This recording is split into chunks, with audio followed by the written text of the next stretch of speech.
What if this and what if that? What if thin or what if fat? What if dog or what if cat? What if fart or what if shat?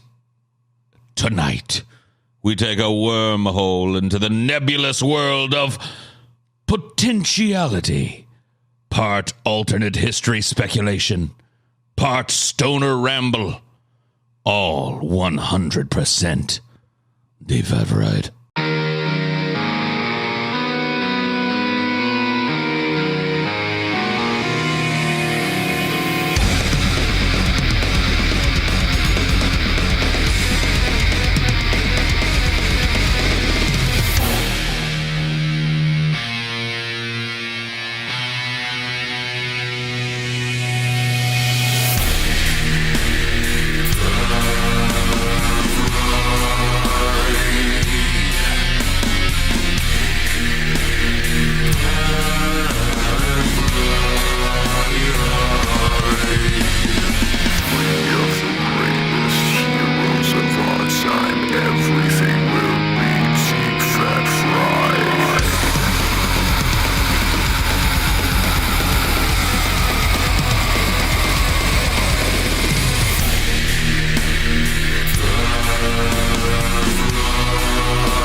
I like it. Very Joker-y. You watch DFF?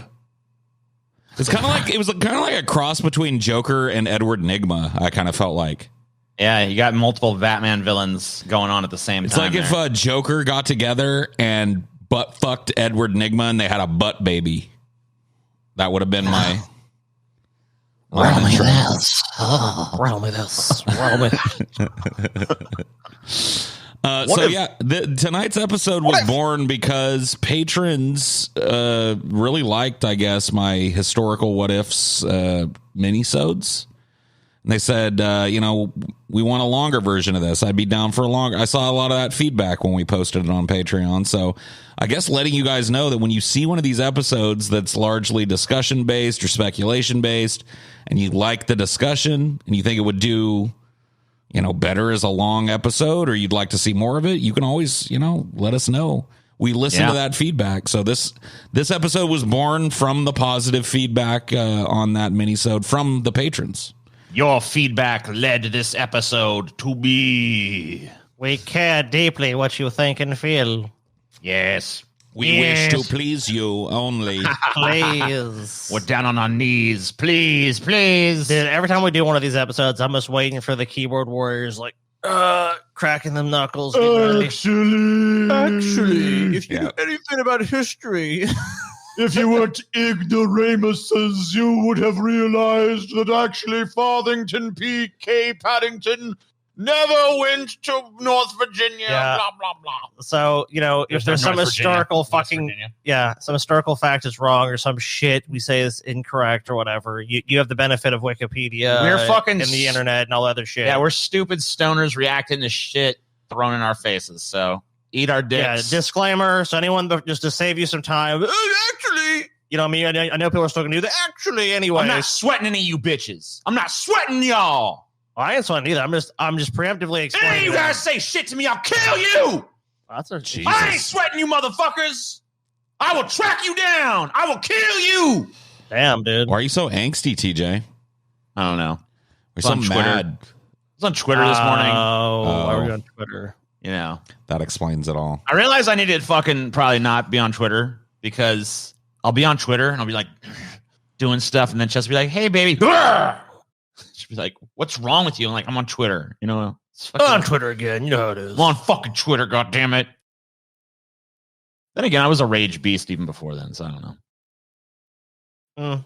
I mean, to be honest with you, at least TJ, deep down inside, I don't think it makes much of a difference. Yeah. Don't make a goddamn hill of beans, boy. Hill of goddamn beans. Don't make a goddamn hill of beans. Sucks to be one of these guys in the painting that's like way in the background. Like, you're not important enough to really paint, so you're just like a rough sketch back there. Be like that guy. Be like, look, see, it's me. That's me. I like how Benjamin Franklin's like, oh, let's just get this over with. Yeah, he's like rolling his eyes and shit. Like, America, what a joke. So, I wanted the turkey to be the national bird. I wanted to start, and I'll find this guy's name for you guys in a second. There's this quote that I found, though, that somehow got deleted from my document. But I just went and found it while TJ was vamping there. It says, alternate history is often better at asking questions than answering them. And so it's way easier to ask them. That's, I guess, aimed at the actually guys. This is like more of a mental exercise and a fun conversation than it is us actually trying to fucking rewrite history, because there's no way to do that, right? Right. Sure. And, clearly there's probably going to be stuff that we're going to miss or not know about or not take into account because the variables are insane. It's literally like a historical event. Yeah, I mean, the width and breadth of it is so massive that it's like you're talking about, a huge amount of human history. It's your brief stoner conversation didn't cover all the nuanced fabric of the issue. It's like, impossible. Shut up. Yeah, no one could do that. It'd be impossible. Even if we sat down and like devoted ourselves to it, That was Harry Turtledove, huh? Harry Turtledove, yeah. So he's actually a dude that I looked into, and he's written a bunch of these like historical what if kind of that's right. novels. I've actually I haven't read one of his books, but I was gifted one, and they were like, "You should read this," and I never did. It was like, what if the Nazis did whatever? I think one of his more famous books is called The Disunited States of America, where he talks about this very question that we're starting with tonight, which is, what if Great Britain and the colonial landowning aristocracy had worked things out? So let's go ahead and establish the premise here. We all know that the founding fathers were not these gods among men like they are portrayed in our history books and in our political discourse often, right? We know that they were powdered wig wearing, landowning, slave owning aristocrats. And we know that George Washington would be like the Jeff Bezos of his day. I mean, he was literally the richest person in the country when he became president. Right. It's just like, hey, it'd be like if we were just like Jeff Bezos as president, and Elon Musk could be like Thomas Jefferson, and so on and so forth. Like, these guys were the rich elitist cocksuckers of their day. Right. And we also know that the American Revolution, if you look at the populist sentiment, that amongst what we would call the proletariat, people didn't want it. People were like, no, what?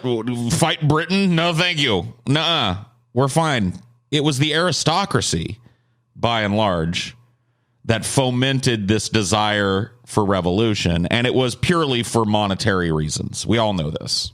Right. I mean, well, why pay the taxes to Britain when you can have? Well, they're sitting there. You can collect the money yourself. They realize they're like pretty much lords of this land, but they're paying. They're constantly beholden to some fucking asshole across the ocean. They're like, logistically, that motherfucker can't get supply. Like, how is he going to rule from over there? We're the ones who are actually here. We should rule this shit. Well, and it was more just about the money. Like, honestly, they would have been fine with the rule if there was a way for them to maximally exploit the money. But he was getting a huge chunk of what they consider to be their profits. Also, King George and his advisors and policies were actually very punitive to them too. Anytime they took any measures that he didn't like, so like also he was pissing them off constantly with like new taxes and laws and tariffs and shit. Well, it's like, probably because he realized how tenuous his grasp on the colonies was. That he's trying to like tighten it, but like you tighten your grip, the sand just falls through faster. Yeah. You think when you know you're talking about a bunch of rich landowners, right? Who were just tired of sharing all their profits with a monarch, then you understand that the American Revolution might have been able to be brought to some kind of a peaceful, resolution where the oligarchs over here got a little bit more cash, or maybe a lot more cash, and Great Britain maintained territorial control over the United States. And you see the British Empire, even today, the legacy of it is Canada, Australia, a number of other places like Barbados. The Commonwealth. Yeah. Plenty of other places that never fucking bothered to revolt against them. But, right. And so let's just say, for, I don't think it's completely a wild thing to say that, let's say King George and his advisors had softened a little bit and the revolutionaries had softened a little bit. We came to some middle position that allowed George Washington and Thomas Jefferson and Benjamin Franklin to be fabulously more wealthy than they already were and to maintain a measure of control over the local populace, but while still maintaining like fealty to the British Empire. So this is a book right here called The Two Georges, actually written by Richard Dreyfuss and Harry Turtledove. Richard Dreyfuss. Wow, okay. And cover art by sixth grader. Yes, cover art by a sixth grader. So this is an alternate history novel set in the 90s, set in a world like we're talking about, where instead of a revolt, America remained a part of the British Commonwealth, and what that would be like what that alternate history might entail. So here's how it goes down in the book. Washington and King George III struck an agreement in which the United States and Canada, henceforth known as the North American Union, remained part of the British Empire. The artist of the time, Thomas Gainsborough, commemorated the deal in a painting, The Two Georges, that's emblazoned on money. Well, that's not it. No. This is in the world of the book. So Thomas Gainsborough is a known portraiture artist at the time. I see. And so it's like, this is like the revisionist history is that Gainsborough commissions this painting, or is commissioned to make this painting called The Two Georges, that it ends up on all of our money and is made a ubiquitous symbol of the felicitous union between Great Britain and her American dominions, as it says in the book. So it describes, now, unfortunately, nobody with any talent has ever actually made this painting that's described in the book, The Two Georges. I couldn't find it, but it's described in the book. So here's how it's described. Bowing before the king, George Washington was made to appear shorter than his sovereign. The blue coat that proclaimed his colonial colonelcy was of wool like that of George III, but of a coarser weave, speaking of homespun. Not all of its creases were those of fashion, with a few strategic wrinkles and some frayed fringes depending from one epaulette. Gainsborough managed to suggest how long the garment had lain folded in its trunk, while Washington sailed across the Atlantic to advance the colony's interests on the Privy Council George III had established. So it's basically like George III standing there, probably like a lot like this. Yeah, like, I am great, and then Washington, like, I am also great, but less so, and I bow before you, Right. Yeah. And he's looking a little rough around the edges, and he's, kneeling or bowing before the king. And this was on all the money and stuff. So I could see something like this happening. I mean, we've got a lot of real world. So just like a little symbol to let people know, like, this is where your loyalties are. The best of you bows to us. So, Right. So a little bit more kind of like context, I guess. Or do you guys want to let's speculate a little bit about this. So knowing what we know basically about the history of the world since America's independence, what do you guys think would change here? I mean, a lot would change. Number one, I think the only way to truly bring America back into the fold is George III and his advisors, the people running the policy there, would have had to give America a lot more power in sort of the government structure that existed in the United Kingdom, which obviously, like, he would be the ultimate head of state, but America would have had to get way more precedence. Yeah, I think they have to do it more like like the Roman Empire did, where it's like, okay, listen, we kicked your ass.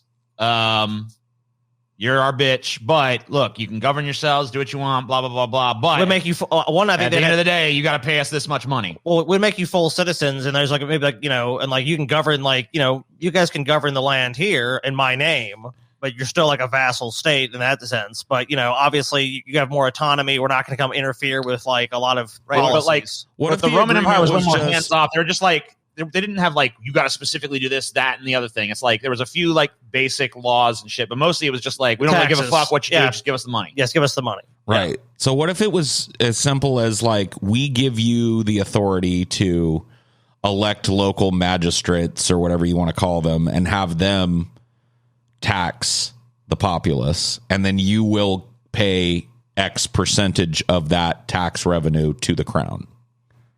I mean, that probably could have worked, as just provided that, you know, I think if the people that are running, you know, like basically like the founding fathers would have felt like they had enough autonomy to keep doing what they were doing, and they had like, you know, we have the freedom to like be on, like, you know, uninterfered with by that, you know, the crown. I think they probably would have, you know, but at least been open to that. I think what the colonies would have wanted, the colonial leadership, like the founding fathers, the men we think of as the founding fathers, I think what they really wanted, or what could have probably satiated them, at least towards the beginning, before things got like too far along, would have been just like, look, we here in Britain, we're not going to fucking do like, we're not going to put specific taxes on goods and shit. We're going to let you figure out how to raise the money. But at the end of the day, you owe us X amount of fucking gold or whatever the fuck we want. Remember, the big thing was taxation without representation. Right. And it's like, well, because Britain kept trying to levy specific taxes on like American goods and services. Like the Stamp Act, like tea. Stamps and tea and this and that. And it's like, you don't even know what the fuck is going on. You're over there. You're fucking making decrees that you don't even understand what the fuck the impact of them is, because you're off like a billion miles away. Like you might as well be like the travel between the two countries, like what, like 2 months at sea or some shit? Crazy amount of fucking time. Yeah, that's like 6 weeks, I think. So it's like, it's an insane thing to be governed from that distance when, you know, word doesn't even travel fast enough. So it's like, it's got to be frustrating too if you're trying to be someone who's in an administrative capacity in the United States, what became the United States, what then was the colonies. You're in administrative capacity, your local leadership. All of a sudden, this decree comes from the king: crazy tax on tea, crazy tax on stamps, or this, that, or the other thing. It's like, what? I can't. No, this is not going to work. You don't understand what the logistics on the ground here. Fuck you. I mean, it was more just like, what if there was just more like they were given a representation in the House of Commons or something. You know what I mean? Where it's like they could advocate for their. I think that might have stemmed the tide, but I still think shit would have come to a head eventually, because the representation thing is it's too slow.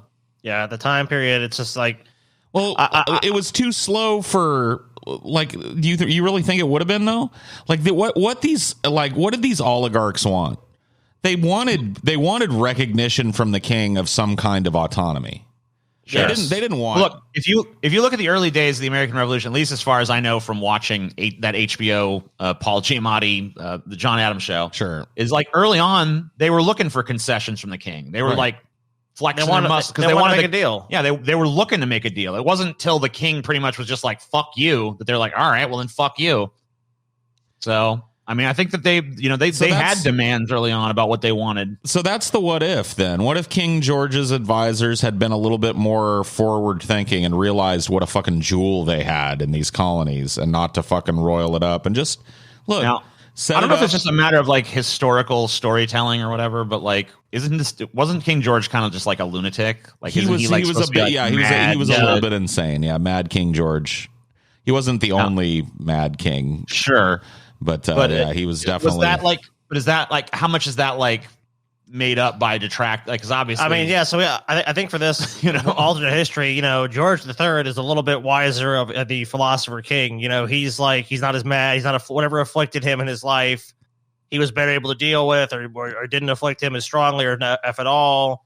And his advisors, who, like, somebody who's infirm, if you think that they're a little crazy, their advisors are basically running the country. And so, like, if his advisors had been a little bit more, bullish on the idea of like, all right, let's give these colonial people a little bit of autonomy, but have them still bend in the knee. And you know what I mean? They're still kind of like part of the empire, and they could have gotten that done in the beginning. Yeah, they could have. Look, George III very easily could have probably placated what had happened. Like, it was a matter of he escalated at every fucking turn. He was like, I'm the king. Fuck you. You're going to fucking bend the knee no matter what I do or say. Because within the lands he rules, that is how it goes.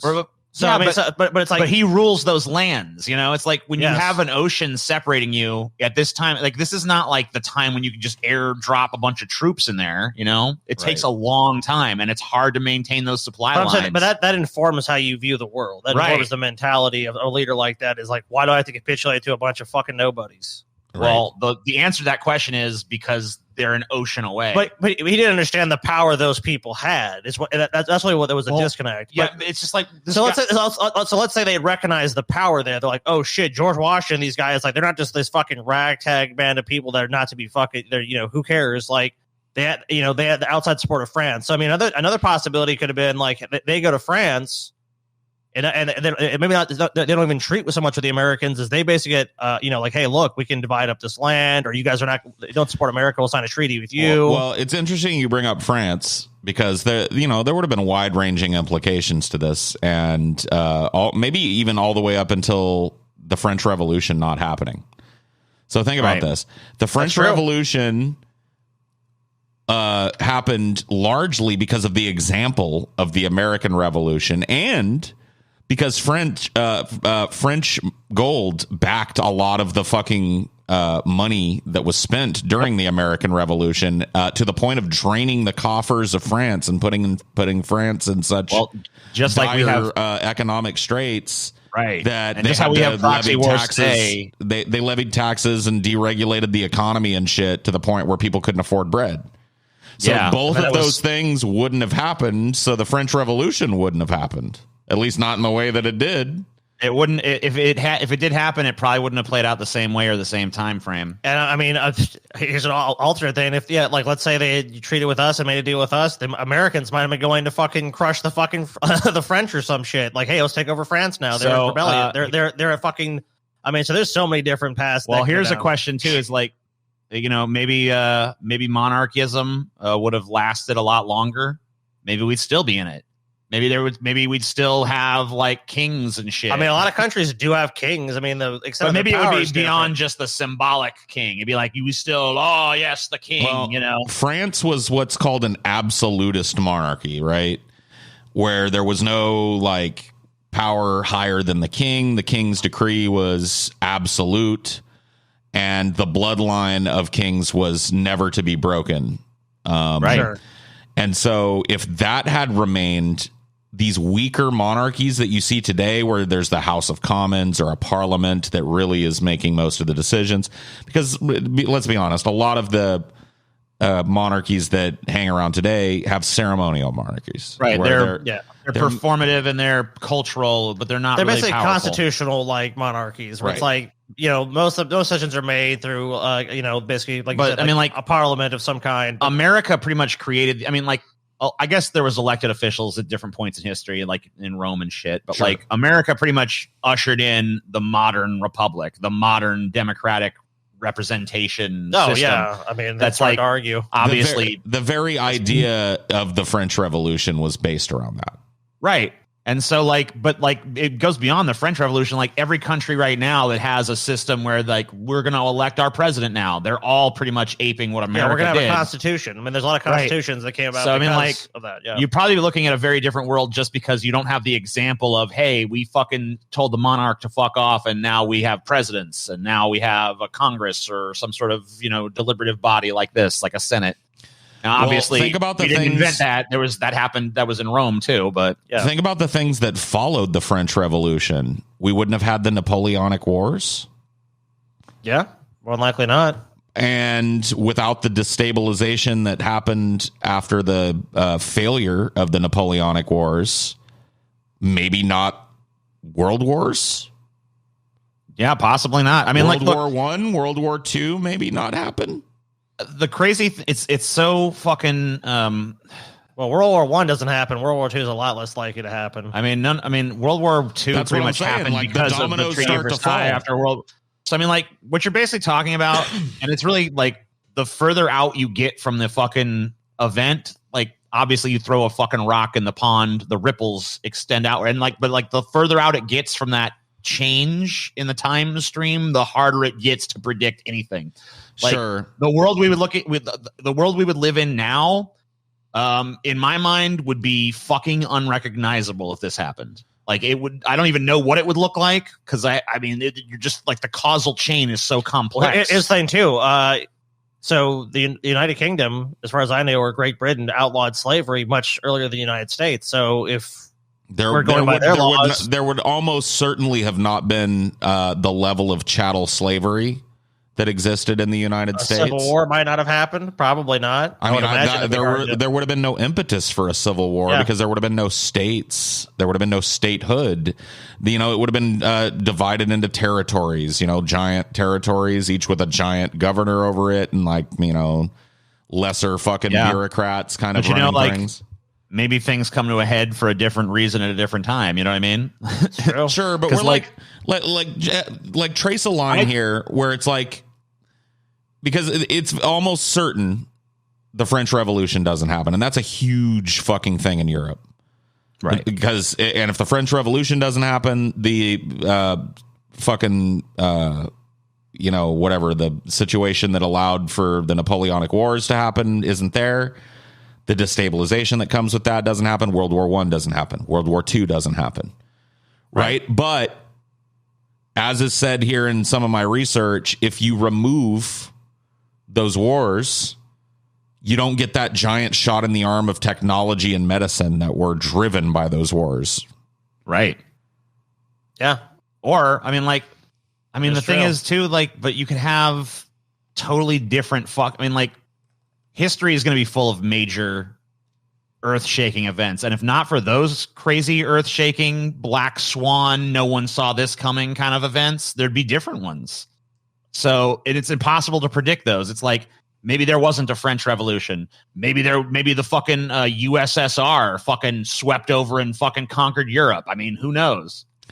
Yeah, maybe there was still that Bolshevik revolution, and then that swept the land. Maybe we live on fucking communist planet now. Well, here's the thing, though. If that had happened, let's say that did happen, at the time of the French Revolution, Great Britain would have been so fucking much more powerful. Because it would have had America at its back. Would have had America and all of that expansion and all of that fucking industry that was starting and all those there. Resources and money coming back from resources sailing back and forth unopposed and all that shit. That is true. And India, right? They wouldn't have had as hard a time maintaining their foothold in India because it wouldn't have been so taxing on their empire. Yeah, they wouldn't have been split between so they would have had all fronts. Of fucking India to support them against this too. They would have had basically, essentially, if we extrapolate far enough, North America. They would have had, a kind of course, a little tiny island, but then they would have had a huge territory in North America. They everything north Canada. Of the Rio. Yeah, they would have had all of, we assume the continental United States. Maybe even more. If they had that much power and dominance over that part of the land, there might not even be a Mexico. I might be like, this is another territory for us. Maybe the French would have shown up and armed the American Indians with fucking modern weaponry to fight off the expansion west. There's just all kinds of crazy shit that could have happened if you change history like that. It's true. And it's this one I think is like one of my favorite ones to think about just on a personal basis. It's just like, because I was raised with that mythology, like all of us were, of we're just hard scrabble farmers and we will not bend the knee to some distant monarch. Freedom, red, white, and blue. We're just hard scrabble richest men. Yeah. In the country. The hottest of men. I got a real historical what if for you, Paul, though. Okay. What if George Washington had never chopped down the cherry tree? Oh, shit. Oh, he didn't. What if George Washington had been a rich slave owner? Yeah, nothing would have changed. What if Thomas Jefferson had raped his slaves? Wait a minute. He did. What if...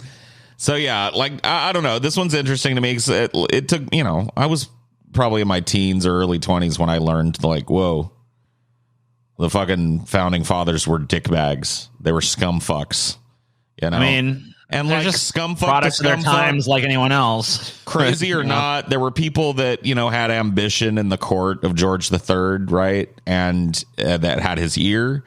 and had one of them, because setting aside whatever his mental infirmities may or may not have been, because like TJ said, it's hard to say exactly what the extent of them are, because there are a lot of people who look to slander George III as a bad monarch because he presided over the loss of the colonies, which is right. And because we come from a country where there's a rich tradition of casting him as the villain, because not only part that, of our but in national Europe, in our mythology, he is. And in Great Britain, too, at the time, and still, he's considered to be one of the worst fucking kings ever, Yeah, because he fucking lost the colonies. So whether or not he was nutty or not, let's just say that, he made a slightly better decision. He had a slightly lighter touch with these colonists that were looking to have a little bit of representation, and decided to keep his fucking stranglehold over North America as it continued to expand. Well, here's another possibility we haven't discussed. So let's say those deals are made, and of course we have this huge expanse of Canada, the United States, or United Britain, or whatever you want to call it, North American Union.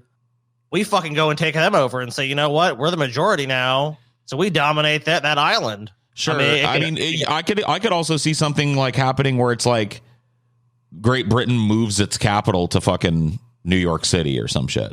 Yeah, I mean, that's possible. It's like, hey, this is a more prosperous land. I mean, they recognize the power dynamic has shifted, and to control that, they say, you know what? Yeah, New York City is now the capital of the United, whatever, Britannia. Almost becomes like Britannia. Well, you know what else? I mean, here's another thing too. Is like I'm assuming there was probably factions in King George's court that were like absolutely under no fucking circumstance do you show any fucking weakness against the colonies. Right. Don't make any deal with them. Just like I know there's people in the colonies who are like just itching for a fight. Like they don't care. They don't want the concession. They're like, fuck him. I think those people were fewer though.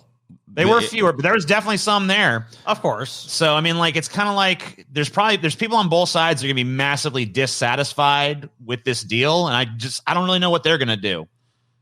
Maybe nothing. Maybe they're just going to grumble about it and be the whole idea of the United States and the Constitution being written, the Bill of Rights, all this shit, all of that was left some people feeling sour. You know what I mean? So there would have been some political jockeying and shit to get things done. I firmly believe that like George's Britain could have kept control of America, and I think we all agree that would have been. Yeah, I don't know what the politics of his court were, but maybe he felt like if he showed weakness, someone else exactly what the politics of his court were, to my understanding. Right. People might be like, there might have been some rival waiting in the wings, like, hey, he's fucking weak. You all saw how he capitulated those fucking backwoods colonists over there. Well, remember the British Empire too. So when you're trying to expand an empire, it's like, oh, well, you made a deal with them. Oh, well, maybe they'll make a deal with us. Right. Makes a deal. Oh, look. The minute some of his subjects get riled up, he just fucking capitulates to them. He's weak. He's a weak ruler. We can fucking maybe. Well, the idea of a king is guy out. The idea of a king is that you rule a country totally. I mean, there might be other like little power vestiges or whatever, but it's with your authority. You control it. You control who has any other power in that land. The only one person who has any say is you. I mean, obviously your advisors and shit too, but that's where the authority is derived from. And where's that? And then of course, where is that derived from? From God, right? The Lord has blessed me to be your monarch. I think this actually has interested me more in like what the fuck was going on with King George and his court and stuff at the time. It's not a version I think we often think about. I don't have the answer for you. Yeah, I love history, but it's just like the same time. As we're sitting here speculating about it, I'm like, I don't really know what the fuck the politics of his court were. I think we can deduce enough to realize they were not very open to the ideas. Right. But was that him being stubborn, or was that a matter of political survival? There's no way I can capitulate to these people because King's only as good as his advisors are, because a king can't know everything. They're going to know what they're going to be advised on. I mean, if you want to talk about failure of advisors to properly serve a king, is it Louis the 14th that was the king during the French Revolution? I think it was Louis the 14th, and that is a fucking absolutely textbook example of somebody who had people next to him who did not have the pulse of the fucking people in mind and were not paying attention to what was going on with commoners. Well, they lived in total opulence. I mean, the Palace of Versailles, today is like a major tourist spot in the world. Well, that was a huge driver in the French Revolution. There were several incursions into Versailles where like drunken mobs of women and peasants and shit just like broke in and started dancing in the fucking like halls where they would do the Commonwealth meetings or whatever the fuck until they got some kind of like little nod from Louis from the balcony and some little piece of legislation that said, all right, yeah, women can work in bread shops or whatever the fuck. And then they'd all go marching back home. Dude, there's a story about they did that once and they, oh, really? Yeah, well, they did this multiple times, but women started marching in Paris and we're like, this is fucking ridiculous. You know, I can't even remember what it was over. It was something about bread, though. It was like we can't afford a loaf of bread. We're not allowed to work in certain places, and blah blah blah. So it was mostly women marched on Versailles, beheaded 2 guards that were there, like just kind of like ceremonial guards. Went into the like parliamentary area where the like the meeting of the lords would happen, and danced on the tables and shit with the 2 heads. Until like Louis was like, all right, women, whatever, made some little concession to them. And then they marched back home and the two people in front each had a head. And they marched back to Paris with like the guards' heads. And I was like, dude, fucking leftists were crazy. But dude, leftists were so much hardcore back in the day. I'm going to tweet about this. Yeah. I mean, what can you do, man? Like, those motherfuckers weren't putting up with no shit. I mean, there's a huge difference, though. Those times, like, things happened, like, on the streets and in places where people were working. It was, like, a very, like, personal thing. So it was like, if, you're having this problem, everyone around you is having this problem, too. Well, like, it started with, like, basically, like, a proto-union of laboring women. There was, like, 200 of them. They started marching through the streets of Paris and just, like, recruiting people. Women, telling them, like, making the case right there, like, fuck this. I mean, think about this. When you see a group of people come, it's like, what are they doing, right? That's the first thing that's going to in your head is like, shit around here sucks. You're going to look around and be like, yeah, it does. Like, let's go fucking do the shit. By the time they hit the road to Versailles, there were like 2,000 people. You know what I mean? That's unwieldy. That is a very unwieldy. At that time, there was just like no military force that could be mobilized quickly enough to deal with that. And even if he called all like the military of the Bastille or whatever the fuck, that would have like touched off the revolution. And of course it's like let them eat cake, right? I mean, obviously, who knows if Marie Antoinette ever said it? Probably not. But it's just the idea like, hey, there's no bread, eat cake. It's like, right. So that was obviously the mentality. But, we're not here to talk about the French Revolution, though we could on a future episode. Oh, yeah. I've been reading a very ponderously long book about the French Revolution. It's really good, but it's just fascinating very long and detailed. It's called A New World is Born. Oh, shit. What the fuck's going on? Copyright violation is what's going on. Whatever. We used to use that song all the time for our fucking weird people segment or whatever the fuck on DP back in the day. True. So here is let's just move on, folks. Here's our second historical what if. And it's not even really a historical what if, because I guess it could just happen today, but whatever. What if the US government just admitted aliens are real and provided compelling evidence? What if it happened, y'all? What if we got this picture right here of Slick Willie Clinton meeting with like this weird long-fingered diddler alien or whatever they're called, So this is a pretty crazy one. Of course, the people that kind of like look into this shit have protocols. So SETI, you guys know what SETI is, right? The search, search for extraterrestrial intelligence. Right. So one of their researchers, Duncan Fogan, says one of the things that they'll have to manage is the public getting constant news updates on Twitter and other forms of social media.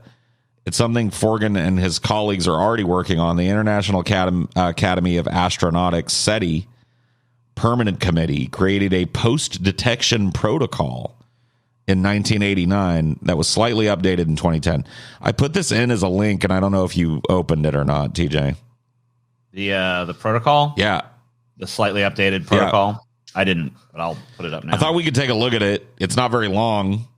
We can read like protocol. What does SETI do if there's aliens? If dim aliens happen? Shit. All right. The parties to this declaration are individuals, institutes participating in search for extraterrestrial SETI. All right, just look at them. Just read the principles. Blah, blah, blah. Principles. Searching. Number 1 is searching. SETI experiments will be conducted transparently, and its practitioners will be free to present reports on activities and results in public and professional fora. They will also be responsible to news organizations and other public communications media about their work, handling candidate evidence. In the event of a suspected detection of extraterrestrial intelligence, the discoverer will make all efforts to verify the detection using the resources available to the discoverer and with the collaboration of other investigators, whether or not signatories of this declaration. Such efforts will include, but are not limited to, observing at more than one facility and or by more than one organization. There is no obligation to disclose verification efforts while they are underway, and there should be no premature disclosures pending verification. Makes sense. Inquiries from the media and news organizations should be responded to promptly and honestly.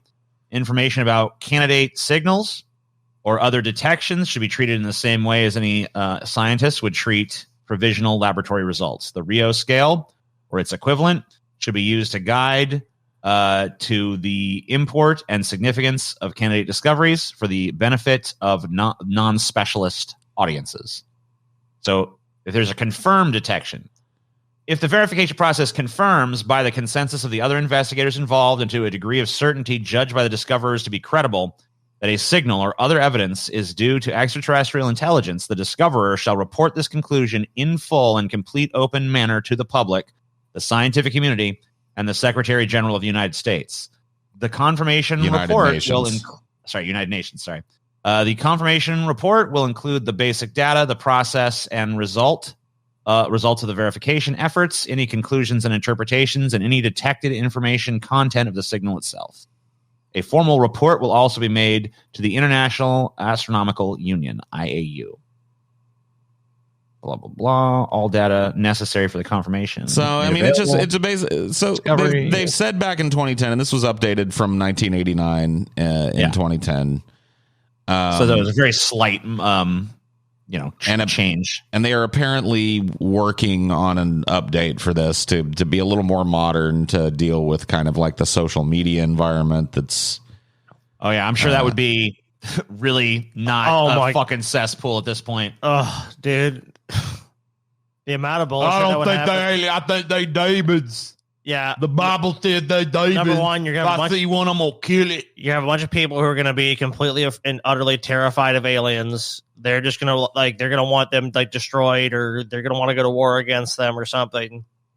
Probably the most optimistic scenario is that a bunch of, the planet unites, oh shit, there's aliens and shit.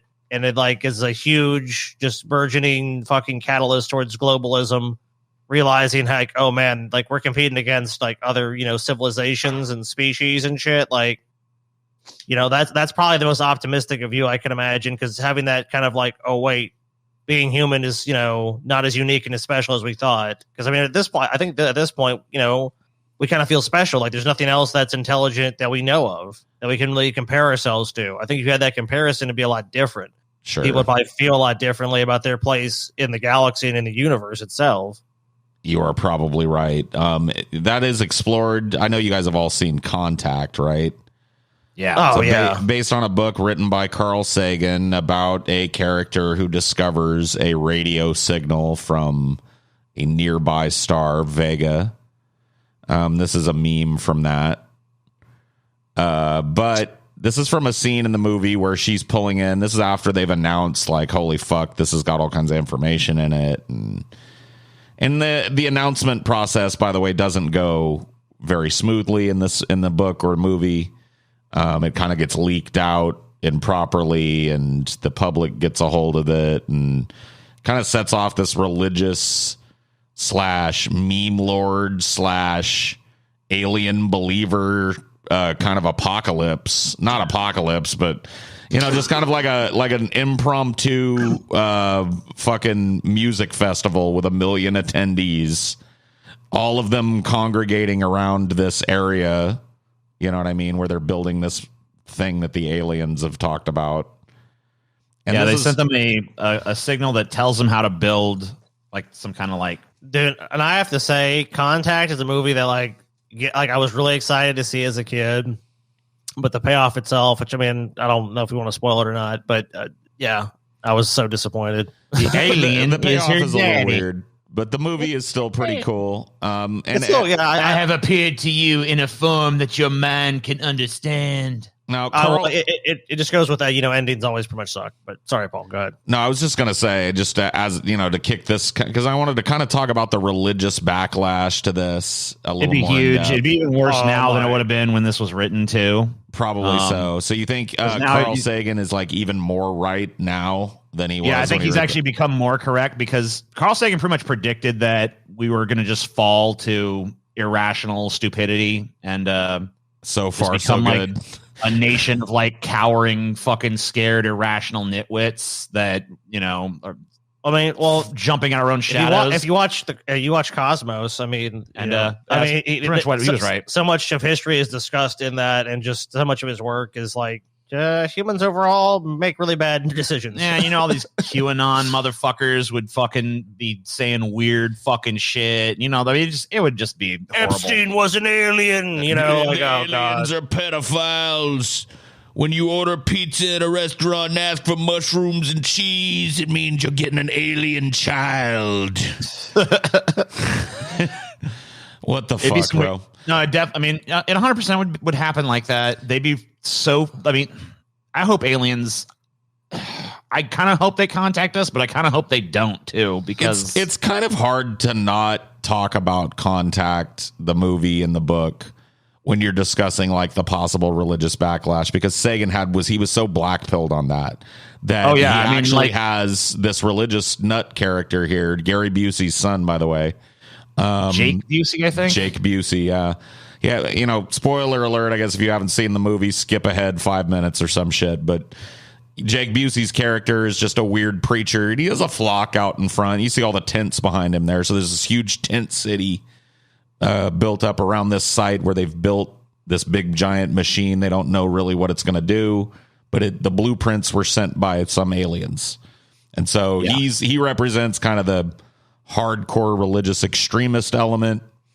And Sagan went as far as to have his character destroy the first machine in an act of terrorism, just like, blows himself up and thus blows up the machine at a critical point, and it all falls apart. It's huge kind of like plot swing in the Luckily though, ridiculous move, they built a backup one at the same time in a different location. That revelation is always just a little like, huh? Because like they just spent like the last 10 minutes in montage telling you how like an unprecedented fucking expenditure, every nation on Earth contributing, just barely making it. We did have a backup one though. Luckily, in Hawaii or some shit, we built the backup. It was on like an island off the coast of Japan. Oh, that's what it was. It's just we secretly built a giant machine off the coast of one of the most populous fucking nations, like population density wise. An insanely expensive machine that would have required, thousands of people to build and know about. Nobody saw it, dude. Dude, well, it's Japan. They're an honor. I will give, as much as I did kind of think Contact was a boring movie. I mean, sorry. I know there's guys fans and shit, but they're an honor culture. TJ hates Contact. Shocking. They're an honor culture, dude. They just had like horns blaring all around it. Like, if you speak to anyone about this, it would be most dishonorable. If you speak to anybody about it, like fishermen see it and they're like, "Oh my god, they're building another weird machine." Wait a minute. I will say though, Contact is pretty much the only alien movie I can think of that actually even addresses this subject. I can't think of another fucking alien movie that fucking addresses like any sort of theological implications of it, like whatsoever. Nah, dude, I'll tell you another thing that dealt with it. Independence Day. People are like, aliens are here and they're partying on the roof, dude. They're hoping the aliens are going to be cool with them. And then the fucking aliens destroy them. Yeah. It's fucked up, man. It's not theological. I don't think that, but I'm telling you, dude, Independence Day deals with it in at least that respect, dude. How would people react? And the people were happy. Now, some people are afraid. There's no scene in Independence Day though where it's like some preacher is like, "I've lost my faith" or whatever. You know, like it's too deep for that. They never. Yeah, I know. I'm just saying that there was the crazy "the end is nigh" dudes though. They were represented in. Well, they weren't crazy. It turns out because the aliens in that movie were not our friends. It mostly was just a party. It was mostly a party, and like I don't know who would be party. I liked another meme. I like. Sorry. Sorry. just another meme I enjoy. It's like, which one is worse? It's like, that's a xenomorph, but then it's like, oh, it's a Catholic church. Oh, man. Xenomorph might kill those kids, but at least he's not going to rape them first. Maybe it's a nice xenomorph. Yeah, maybe that's a friendly xenomorph. You never know. So, we all know that religious people would go nuts, but what if they went super nuts and we're just like, you know what, this alien is Jesus, this is what's in the Bible, that's when he shall return, blah blah blah. You would see people go in multiple directions like that. I mean, you'd see people that were like worshiping the aliens. 100%, yeah. And people like trying to kill them. Yeah, there's gonna be every reaction that you could possibly imagine is going to happen, and it's going to be like there's going to be people who fucking love the aliens and want them, and there's going to be people who hate the aliens and want to kill them, and there's going to be people who are just like terrified, but don't even know what to do. And we have to assume, like, I mean, so we're assuming this, I guess, in this scenario, that these aliens are really somewhat friendly. I mean, because if if we're talking about Independence Day aliens, there's not going to be any sort of like, let's make contact with you guys. It's going to be like, you're dead, or we're trying to kill you. I did not get a blowjob from that alien. It was a handy. Dude, that alien, that alien was fucking polishing Clinton's knob, dude. You know that for a fact. By the way, these couple of ones that I had, this one and the Reagan one, are from the vaunted American newspaper, the Weekly World News. Always covering the stories that the pussy-ass New York Times doesn't have the balls to run with. Maybe this alien would have made people understand why Bill Clinton needed the blowjob, and like he could have just been like open and honest. And we had a new era of politics. Did not have sex with that extraterrestrial. The alien just looks at people, and they just hear the voice of the alien's voice in their mind. It's like, Bill Clinton needed this. He needed that blowjob to successfully run your nation and the world. I love him. I love Bill.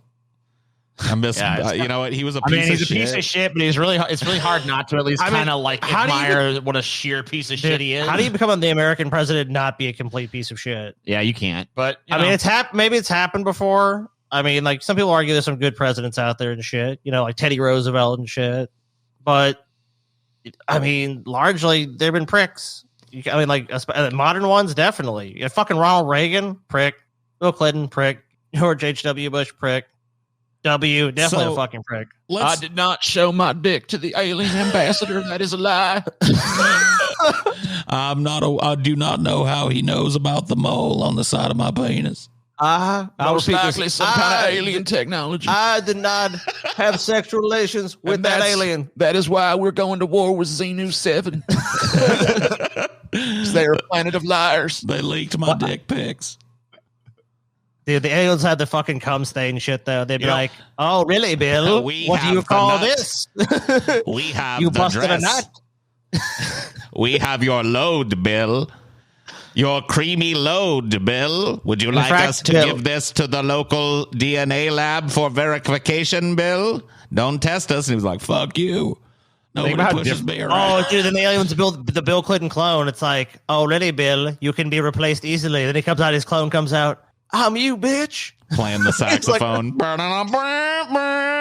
So Bill's like, oh, no. Oh, my God. Nobody can play the sax like that but me. How'd you do this, you evil bastards? We have your sperm, Bill. I totally forgot that Bill Clinton even played the saxophone. Oh, my God. He was so smooth, too, when he played it. Yeah. He actually was decent. It was so obvious he was going to win, dude. Yeah, you saw shit like that. It's like, here's Bill. He's like, here's him eating the fucking giant cheeseburger, and here's him playing the fucking saxophone. Like, this guy needs to be the president of this country right the fuck away. Bill Clinton was the real first black president. You can't change my mind. I mean, he was the closest that we ever got, for sure. He still is. Yeah, no, I know. That's what I mean. I don't care. If anyone's offended by that, they can sit on this. Well, they can, I don't know, write a big long cry post about it or some shit. I don't care. Go cry. So let's summarize here. You guys both seem to kind of lead to the same thing that I do, that there would be international chaos if this happened. It'd be insane. And even if the aliens were totally peaceful and just wanted to be friends, it would be insane. Yeah, even if it's the fucking Vulcans that land on the planet, it's still going to be crazy for us. And I will say that we did go operate under the assumption that they were nice for most of this discussion, like they were the typical, like, we come in peace, we wish to share our technology and welcome you to the intergalactic community and give you the power to travel amongst the stars with us. You know what I mean? Like, what if they're just like, we will consume you. Do not leave your homes. Then we die. That's that's it. Our reaction at that point is like uselessly fighting against a superior force until we're all dead. So cool. But you know what? Fuck this alien nonsense. Let's talk about the most important question of the day. Wow, he won the entire planet. Fuck, dude. What if Jeb had won it all, baby?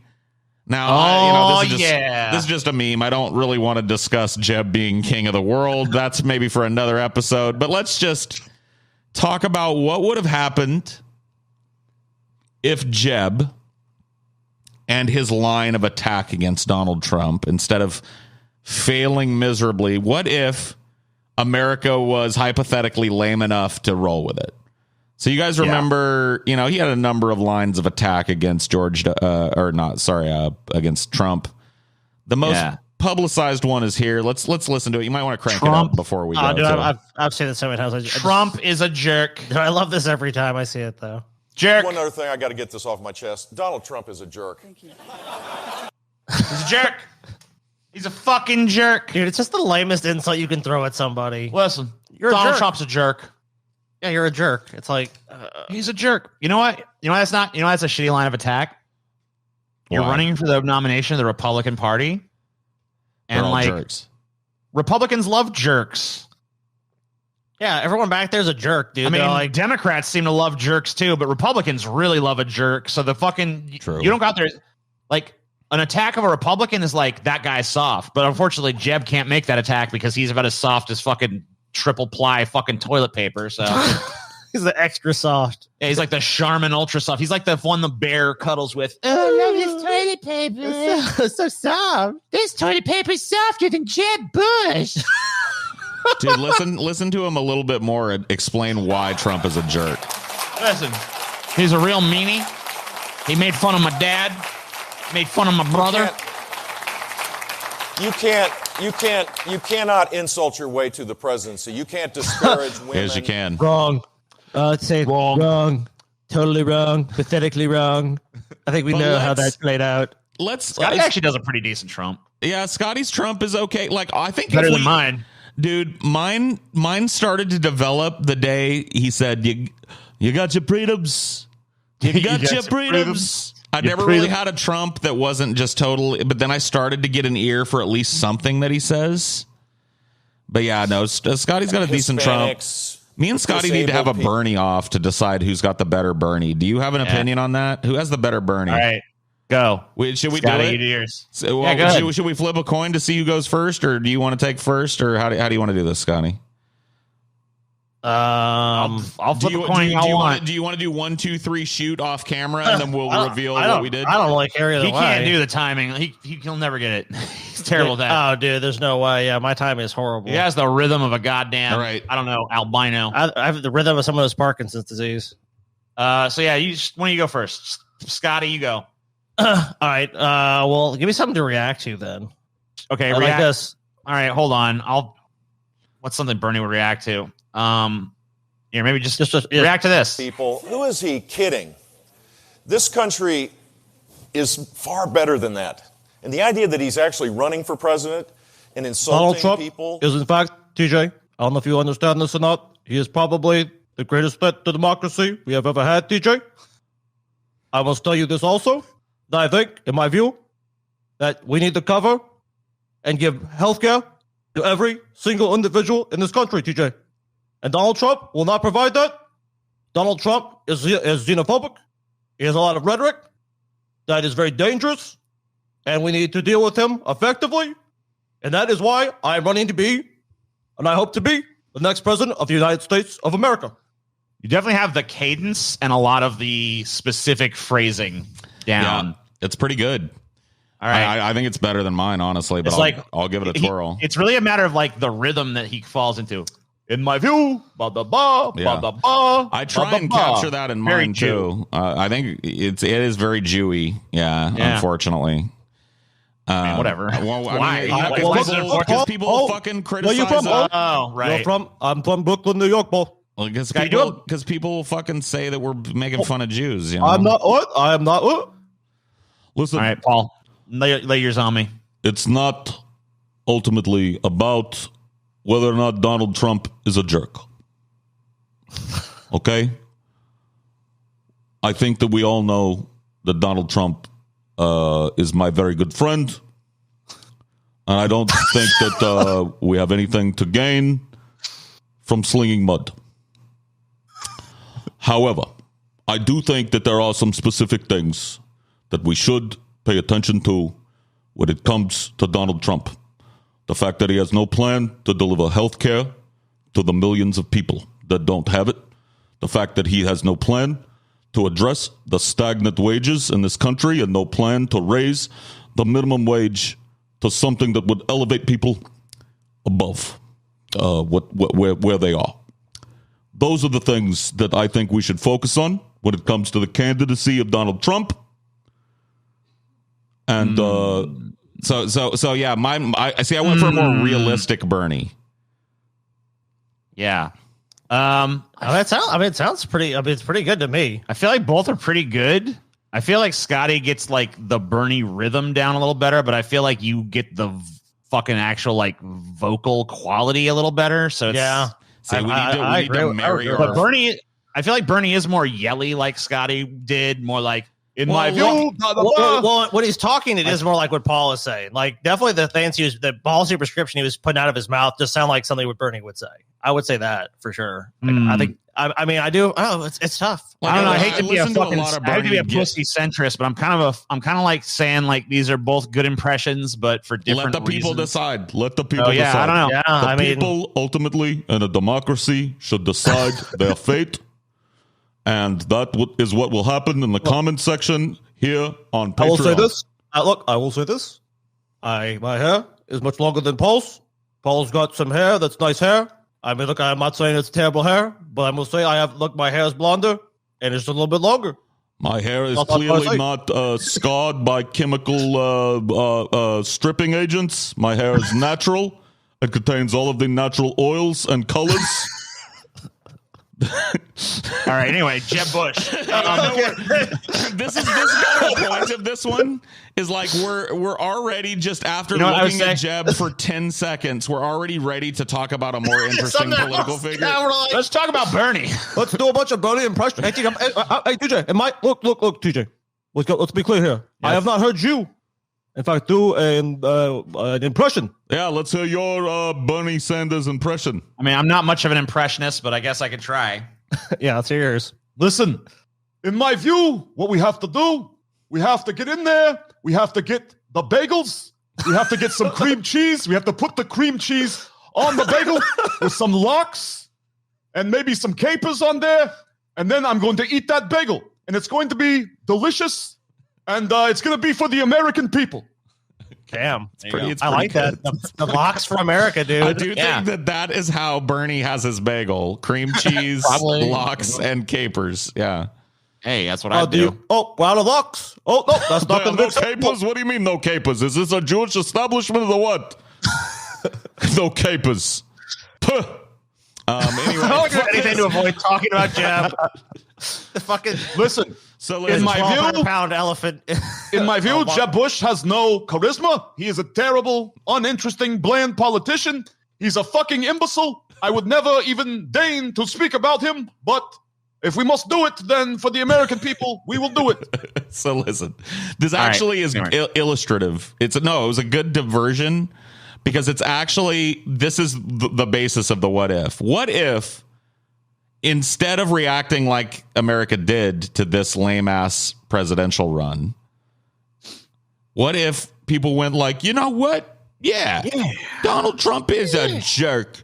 And we don't want a jerk for a president. And you know who's not a jerk? Jeb. And what if Jeb won against Hillary in 2016 because he out-niced her? You know what I mean? Because you know how Hillary tries to be nice, but it's always like a subversive nice. Oh, yeah. And then every once in a while she unleashes some horrible, like, fucking acid bile at somebody. First of all, I just want to say that I'm really sad your entire family was killed. However, I still think you're a real fucking jerk and I should be president. In conclusion, I'm great. The end. So, like, what if she let's had... be honest. Well, let's be honest here. The biggest accomplishment that Donald Trump had in his presidency, I mean, if we're being totally honest, legislation-wise, was his tax cuts. And the tax cuts, and I would say, well, I guess it wasn't legislative, but like his response to the COVID-19 pandemic, both positive and negative. I would agree to that for the tail end of it. Yeah, I feel like would he? I mean, I'm pretty sure as a conservative, Jeb Bush probably would have pushed tax cuts. Yeah, you're probably right. Legislatively, I don't really know that there'd be that big of a difference between the two. Not that it would have passed. I mean, but I think the real difference would have been just like culturally.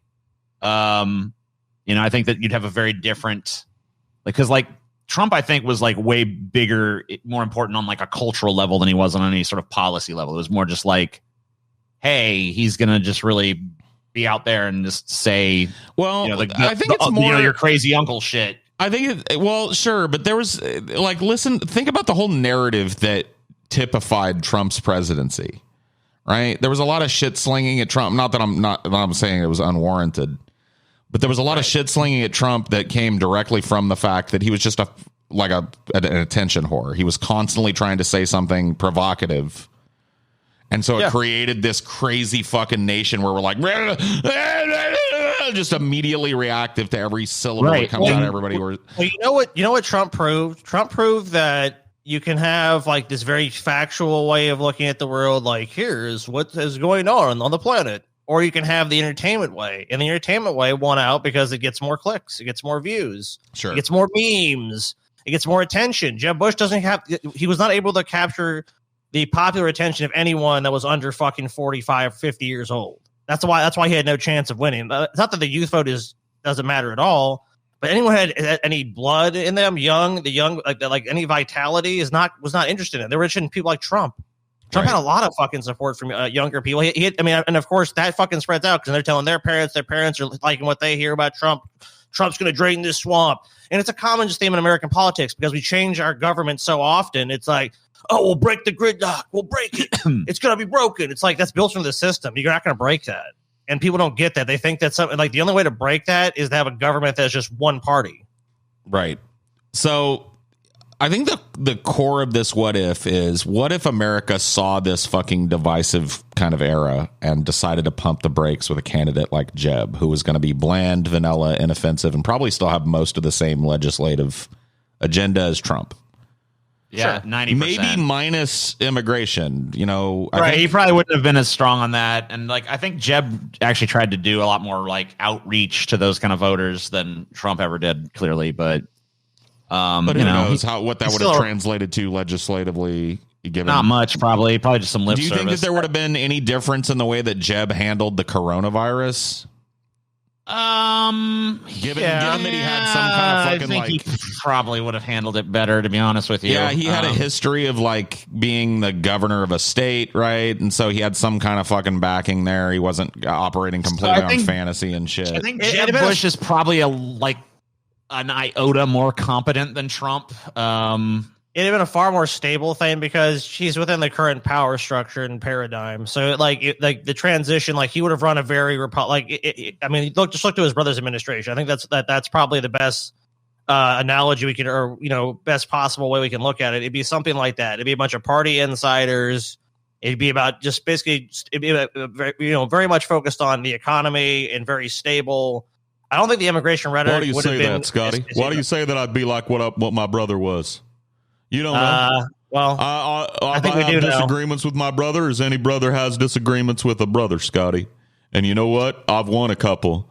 George, you probably wouldn't. Do you want to talk about your dad's deathbed again, Jeb? Well, when I go to that again. Mom finally told me today that of all the kids, I'm her favorite. So, You? No. Oh, come on, Mom. Don't josh me. I mean, look, your brother was president, sweetie. Sorry.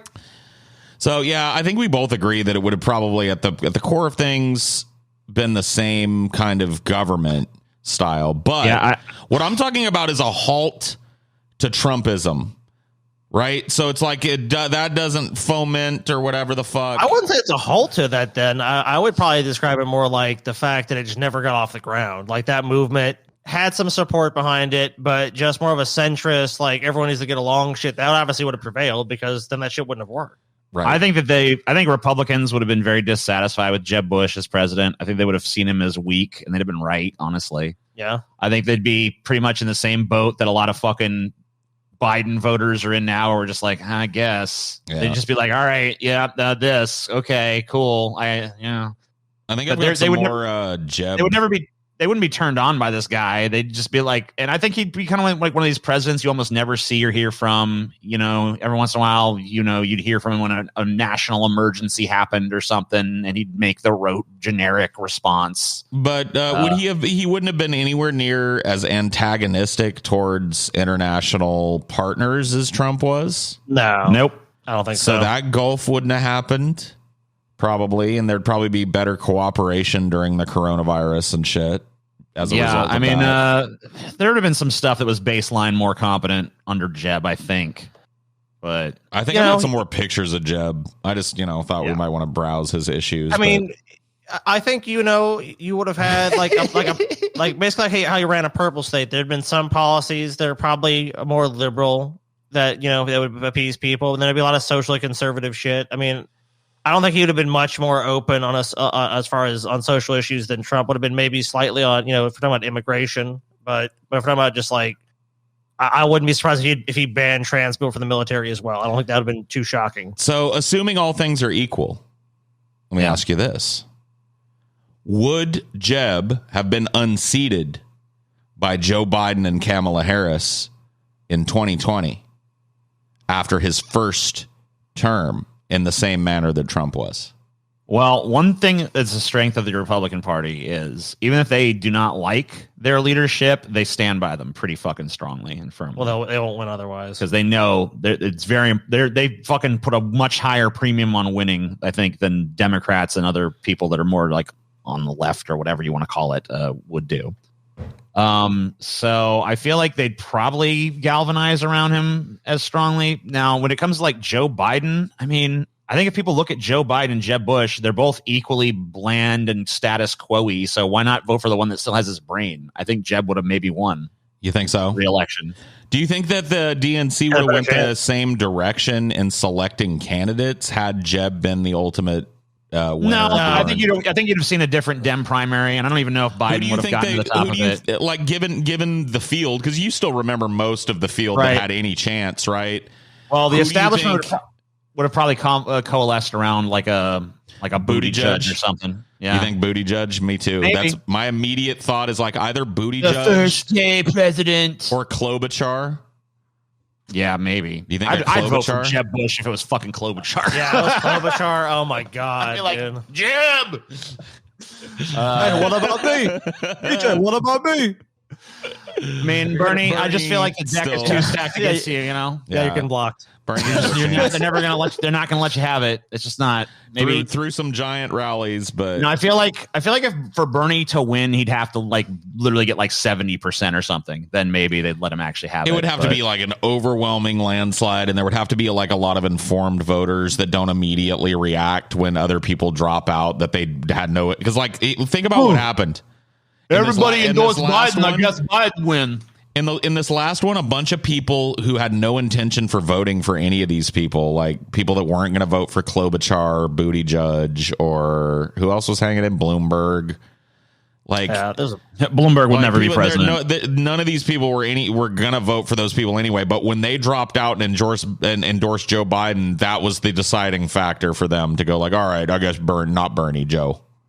I've got to say though, I feel like even if Trump had not won, it probably would have been Ted Cruz. Oh my God, yeah. I don't think Ted Cruz would have won a general election, though. I don't think so either. I think that if Jeb could, honestly. I think Jeb could have won a general election. Yeah, I think Jeb could win general election. He can't win a Democrat. He couldn't run a Republican primary, unfortunately. I just don't think Jeb could run against Trump. Like that type of personality coming along is what Scott. Jeb is good. Jeb is good for like those kind of purplish states. So they might lean slightly in one direction, but it's enough of a mix where it's like it's competitive. So it's like he can kind of be wishy washy. That's him as a politician. He's like a fucking wet noodle, dude. Let's talk about the two major things that are against Jeb. Okay, and we know. I mean, we already know the fucking main one is that he's Jeb. He has no charisma. He's a potato. But on top of that, I mean, like, the albatross around his neck is his brother's fucking presidency and his father's to some extent, too, because his father was a one-term president and his fucking brother was a highly unsuccessful president. And you know what? I think people see, like, all right, we're going to go Bush, Clinton. Well, okay, hold on. Obama, Bush. You say highly unsuccessful president. If you look at it from a certain perspective, George W. Bush might have been the most successful president in history. Well, he did get a lot done. It was all evil, but he did get a lot done. That's what I'm saying. Like, he was successful at transferring more wealth to the owner class probably than any president before him for generations. The surveillance state to an insane. So his administration was one of the most effective in political history, you know, from that perspective. But like when he exited office, though, he's at 28% approval rating. I mean, and that's a generous one. Like, some of them had him as low as 22. Sure, but he also peaked higher than any president in history, I think. Yeah, because of 9/11. Right. But still, I mean, you got to say, other presidents could have bungled the response or their fucking appearance for that, and people would have just fucking. 9/11 reelected him. Can you imagine the nightmare? Like, here's my fucking nightmare scenario, and I feel like it's gonna happen, and I feel like it's gonna what finally just fucking puts the final nail in the coffin of America. Imagine a Trump administration with the competency of the Bush administration, and then it's just like, well, we're done. There's no fucking way at that point. Yeah. I mean, we almost didn't survive the Bush administration, in my opinion. Like, that was already fucking terrible enough. So, I mean, to me, like, that's an albatross around this guy's neck. And plus, it's just like Bush, all within the fucking my lifetime. I'm supposed to fucking be like, what was a dynasty? I mean, at this point, it is a political dynasty in America for sure. I mean, yeah, I hope Jeb never fucking becomes president. I mean, I guess he could still keep running. I don't know how old he is. He's probably like, what, in his 60s by now? 70s? I don't know, TJ. He's coming back, TJ. He's back young soon. At heart, man. He's young at heart for sure. I mean, you think Jeb will take another shot at it? I don't think. I mean, look, all that shit. Whatever. I mean, look, we're talking about Americans here. We're not talking about the fucking some bunch of lofty intellectuals.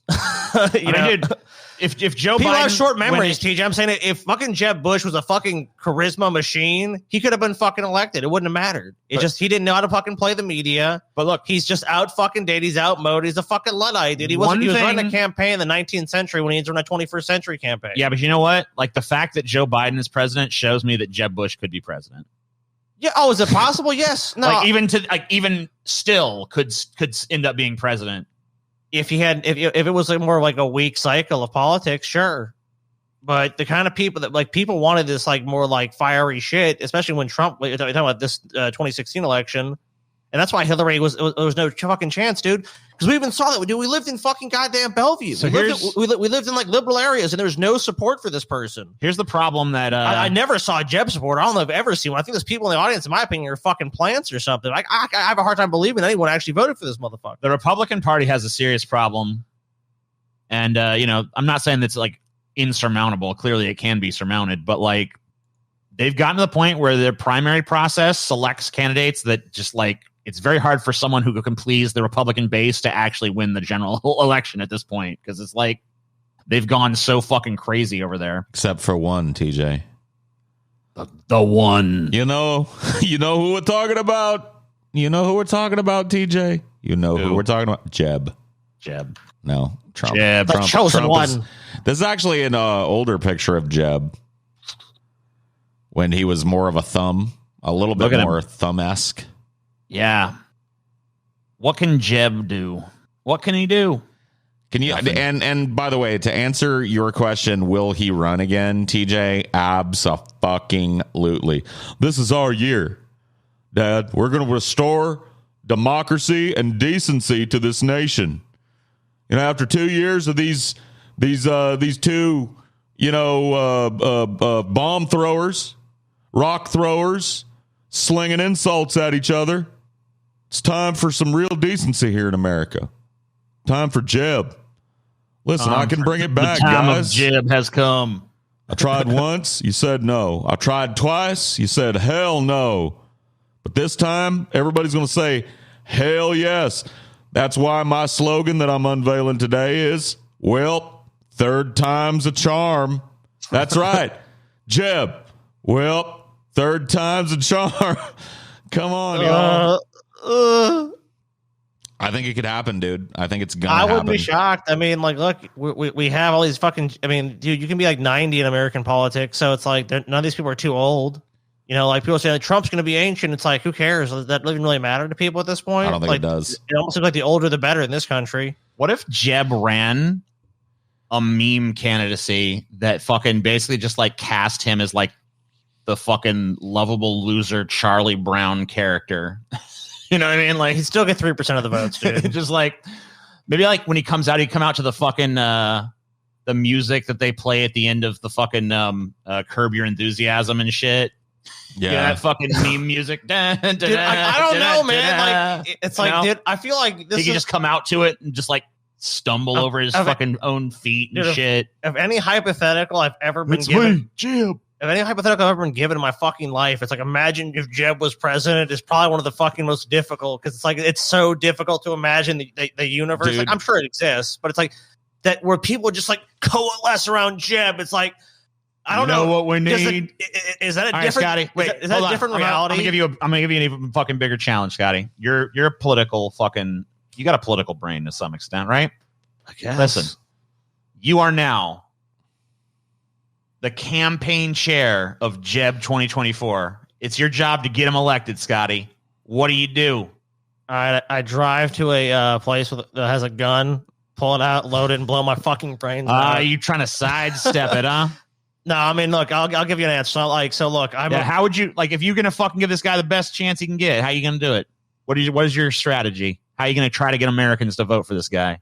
Oh my God, dude. I have one, dude. All right. Yeah, if Paul has one, Paul, lay it out for me. Because, I mean, like, I'll have to think for a second, but I'll see if I can come up with a better idea than Paul. The unveiling of Savage Jeb, dude. Savage Jeb doesn't take shit no more. If somebody says some shit about Jeb, especially Trump, instead of drilling on debate tactics, Jeb learns how to fucking cap on somebody, dude. How to snap, how to pwn somebody. So you basically put Jeb through like 2 years of intense camp. like bully training and shit. Yeah, we put him through ponage camp. Here's what you got to say, Jeb. Here's what you need to look at in your opponent. You need to zero in on one thing and just fucking pick at it. Yeah. Well, Don't worry if the crowd boos you, Jeb. Number one, we got to get Jeb through the primaries. So number one, like, Jeb has to become like a way more dynamic personality. He's got to become way more loud. Like, see, like the shit he's wearing now, they ain't gonna work, dude. We got to fucking dress Jeb up like a fucking mobster, like a fucking pimp, but somewhat tasteful still. So he's got to pop on the stage. He's got to constantly be in the media cycle. We have to get a bunch of TikTok people and like influencers all have to be like, they have to be bought and paid for, like, we love Jeb. So you have to get all these people convinced that Jeb has this really exciting candidacy where he's going to do all this shit and have a bunch of people basically sell the message for him. And then he makes these speeches about, some grand shit about how, like, revive America, whatever that fucking shit is. You know what I mean? You got to have that shit right. You got to fucking talk about, like, look, Jeb's going to be, we're the strongest military. He's going to say Trump gutted the military. I have a new thing. We're going to fucking give the military even more money. Because people love to hear that shit, dude. We're going to raise the military budget to $10 this trillion. This crowd is totally inadequate. This is totally inadequate, dude. Imagine, dude. An arena, dude. We have an arena. We're going to have fucking rock bands, dude. We're going to have fucking rappers. We're going to have all kinds of shit. We're going to have the fucking in order to do that, we have to meld our fucking ideas and do everything that you said with Savage Jeb. No, that's great, dude. I want WWE Jeb. So I totally agree with Jeb.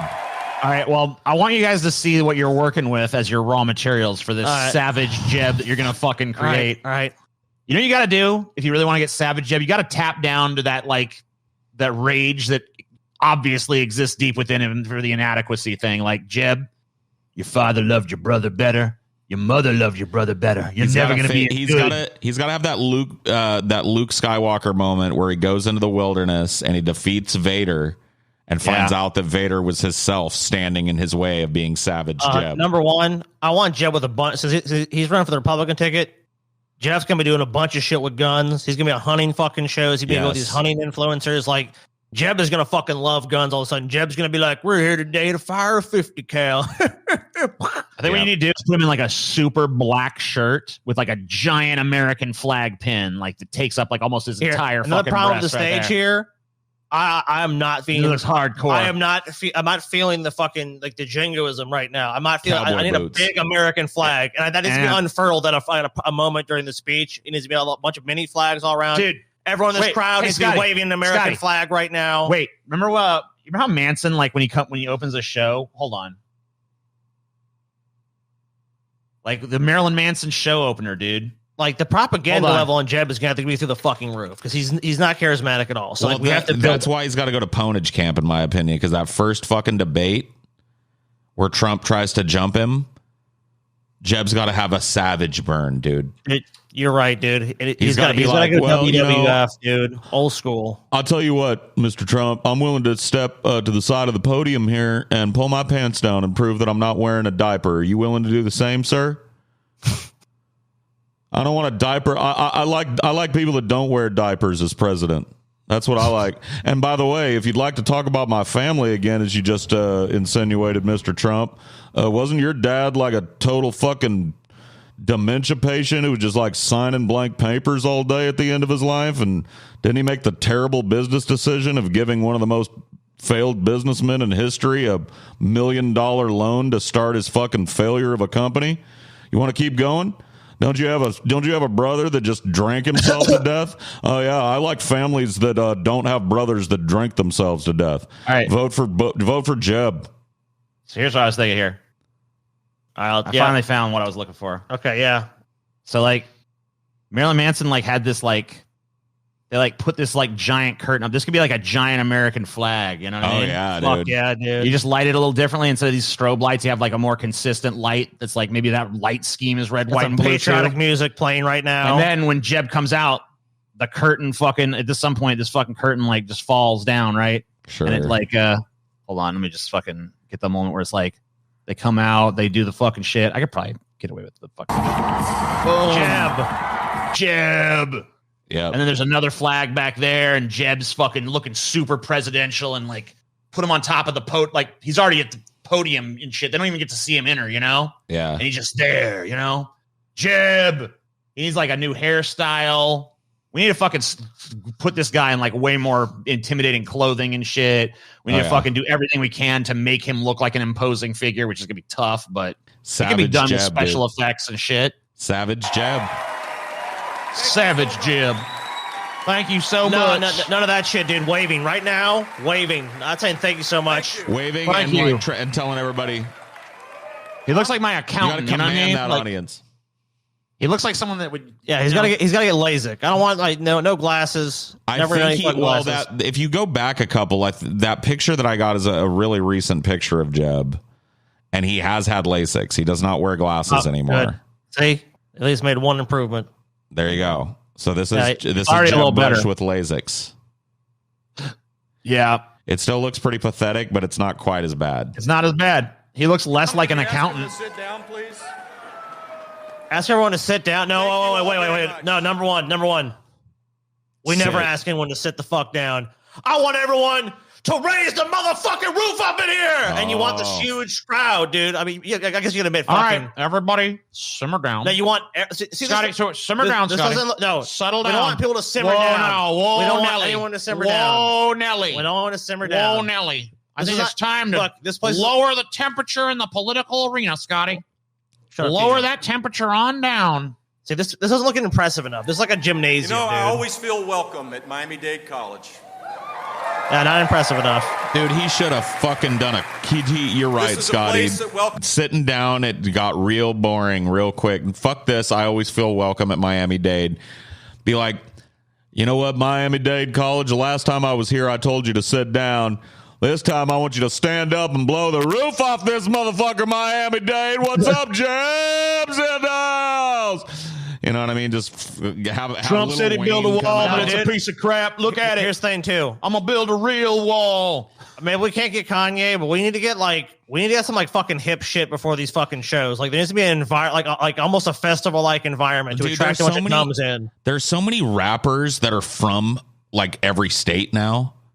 Dude, Jeb should just fucking get the hottest rapper from every state to open every one of his fucking things. When he goes to Louisiana, Kevin Gates is there. He's like doing his thing, you know, because there's no way we could train Jeb to do something cool. And no.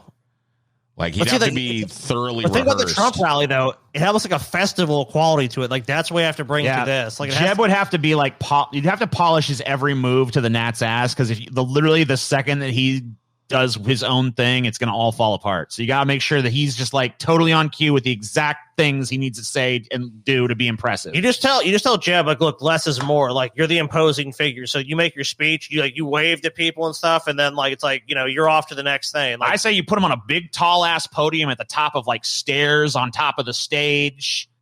You know, you got to have like a stage show appeal. He needs to roll those shirt sleeves up too. Yeah. He needs to roll those. Do you think we could get Jeb like a tattoo or something? Do you think that would cool him up? Like if he just showed up one day and just refused to talk about it?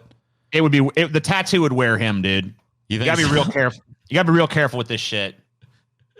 That he wouldn't wear the tattoo. The tattoo would wear him. Yeah, I think you're right. Problematic. Yeah, I guess so. I think you need to get him in like. I really think you need to dress this dude in black. I think you need to fucking muss his hair up a little bit. It looks way too neat. I think you need to totally like it. Can't be like crazy. You can't Bernie it, but like you gotta like it's gotta have some looseness to it. You know what I mean? Because he looks like I'm gonna wound up tight. Here I am. It's me, Jeb, and I'm here to do your taxes. I mean, run for president. Let's hear a little bit of his speech. Welcomes everyone. $15 billion. Cool, I want billions of dollars. This woman. Yes, bitch. She went on to vote for Trump for sure. Dude, this has heavy like school principal addressing the student body vibes, and that is never fun or interesting. You know what I mean? And so he needs look at the faces of the people around him. Dude. He needs to eliminate this whole. He needs to I'm with Scotty, dude. He should be raising the roof on this motherfucker. That old grandma sitting behind him should be having heart palpitations and shit. There should be first of all. Another thing is like I don't know why politicians do it. I don't think they should ever do it. You should never have people behind you because there's always a chance that they don't have the right American reaction. Flag behind you, dude. Big ass American flag behind you. Have a cool like because people behind you. Well, let's hear some of this. So what? So people are standing up for this. Like, all right, go back a little bit. Hear we said taxpayers from needless spending, and if I'm elected president, I'll show Congress how that's done. Yeah. So tax shit. Some of the taxes. So yeah, let's cut taxes. Boilerplate Republican tax shit, probably. Yeah, we're gonna cut taxes on the average American citizen. The average American taxpayer has been taken for a ride for far too long. Dude, wait a minute. Look, it's the fucking it's a little guy from the island of Dr. Moreau's there, dude. Dude, he's a Jeb supporter? Whoa, it is him, dude. He's there. That's the little guy. Little mutant guy. Doesn't look like he's too thrilled to be there either. You know what? He's reporting back to Trump. Dude, this crowd do you think that at some point after one of these rallies, somebody took one of those Jeb thunder sticks home and like either fucked themselves or fucked their wife with it or something? Yeah. At least one. I'm going to shove the Jeb thunder stick up your ass, bitch. Do you think somebody at least tried it? I have to believe that it happened. Jeb. I cannot pivot. God. There's got to be a fake crowd. I can't imagine. Let's go, Jeb. Let's go, Jeb. Yay, Jeb. All in for Jeb. See, this is a lot better. Not enough people, but this is definitely, like, you definitely want this vibe. But see, here's the problem, is that Trump went around the country and he got this everywhere. You know, like, you have to get this in every city. And this is what it just looks way too small. It looks way too small. Look at that. Like, oh, there's an American flag in the background there. I don't like it. It's still a mystery to me why in these these violent times, the president a few months ago thought it relevant at a prayer breakfast to bring up the Crusades. Americans don't need lectures on the Middle Ages when we're dealing abroad with modern horrors committed by fanatics.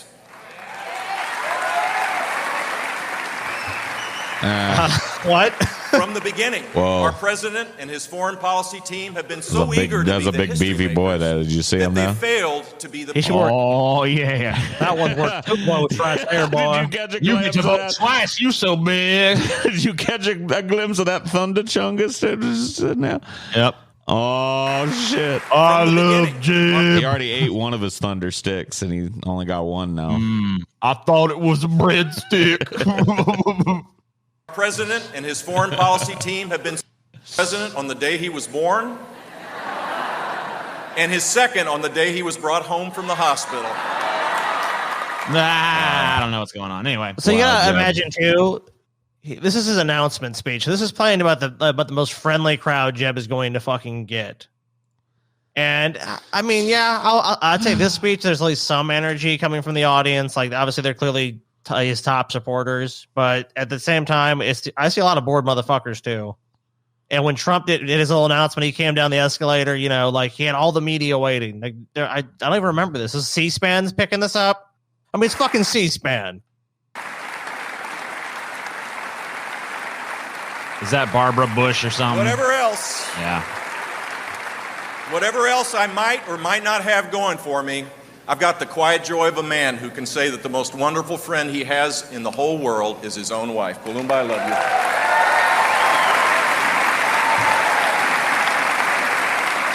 you. And together, we've had the not-so-quiet joy of raising 3 children who have brought us nothing but happiness and pride.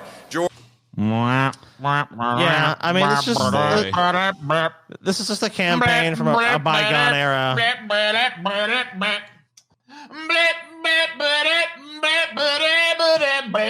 That's Jim. Jim. There's just nothing you can do for Jeb, man. Scotty! To feel the excitement of Jim! Scotty! Well, I have to say, of all the fucking what if scenarios, this one seems the most fantastical. I literally think aliens taking over is more likely. Way more likely than Jeb. But think about it. Winning anything. Dude, imagine a world with Jeb, TJ. Imagine a Jeb world. Imagine you're in Jeb world. But it's impossible to do. That's what I've got for you on this historical what ifs. If you like this, let me know. And if you like any of these kind of like more conversational based or whatever based minisodes, you want to see more of them, you want to see them done in a longer format or delved deeper into, let us know because we're listening. Would you want them to pitch their own like what if ideas? Like, hey, what about this? Throw them in Maybe the comments. This would be a cool one. Throw them in the comments, and if I can find 3 or 4 that work really good, I'll do another one of these for you guys. How about that? Yeah, you know what I like about these too is they're super easy too. I read them, I check them. You got your freedoms. You got your comments. Got your freedoms. Your freedoms. Your freedoms.